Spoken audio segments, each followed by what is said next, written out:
Amis téléspectateurs, bonsoir. Encore une fois, ravi de vous retrouver pour partager avec vous les informations sur la météo.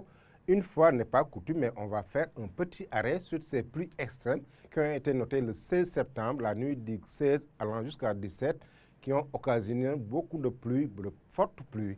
Des pluies d'ailleurs dans le département de Guinguinéo. On a Guinguinéo qui a enregistré 181 mm, Boss 176 mm.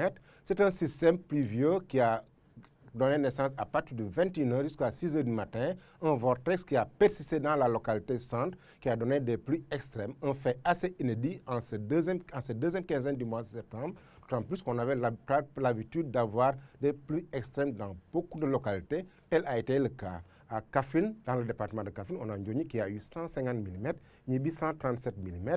Dans le Birkelane, on a Birkelane 133 mm, Darou Salam Typ 131 mm. Dans le département de Mbaké aussi, on a à Touba 140 mm avec beaucoup d'inondations. À Kael aussi, on a 120 mm. Dans le département de Linguère, Kad Baloyi a eu 128 mm, Déali 114 mm.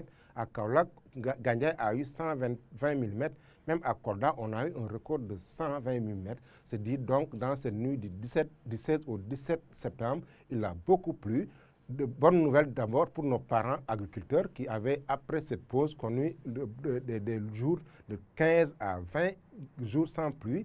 Cette situation a un peu renversé la tendance. Ces deux cartes que vous voyez devant vous montrent un peu la situation. La carte qui me fait face donne une situation qui est déficitaire.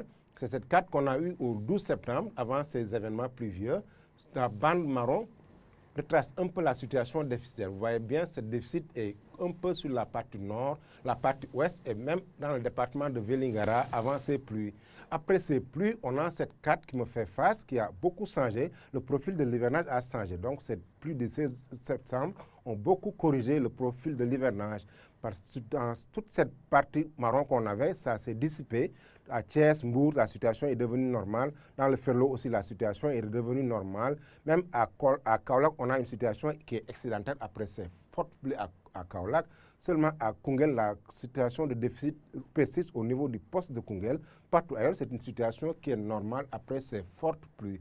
Une bonne nouvelle pour les parents agriculteurs qui peuvent poursuivre l'hivernage avec ces sols qui sont vraiment inondés. C'est l'occasion, encore une fois, de poursuivre cette prévision pour le temps fort, l'actualité météorologique. Donc, pour le temps fort, on a l'animation satellitaire qui nous montre un ciel qui est parsemé de nuages, mais des nuages qui sont non pluvieux, mais dans la partie nord, mais de l'humidité qui est très présente dans la partie est et sud du territoire. Ce qui fait que cette nuit, allant jusqu'à demain matin, on aura un temps nuageux au nord et à l'ouest du territoire, des nuages qui vont défouler pendant une bonne partie de la nuit, des pluies qui sont fines à modérées qui sont attendues sur la partie Matam allant jusqu'à Bakel, des pluies aussi dans la partie sud et dans la partie sud-est du territoire. Côté température, on a le thermomètre qui va atteindre les niveaux les plus bas de 23 degrés à Louga, Fatick allant jusqu'à Ziguinchor, Sédhiou et Kolda. La partie la plus chaude pendant la nuit sera à Saint-Louis avec 27 degrés, 26 degrés à Dakar, 24 degrés à Hambourg. Pendant la journée du jeudi, regardons comment vont évoluer le temps. Le temps, on aura un ciel ensoleillé sur la partie nord et centre du pays, avec de belles éclaircies sur Dakar, 28 degrés à Saint-Louis aussi.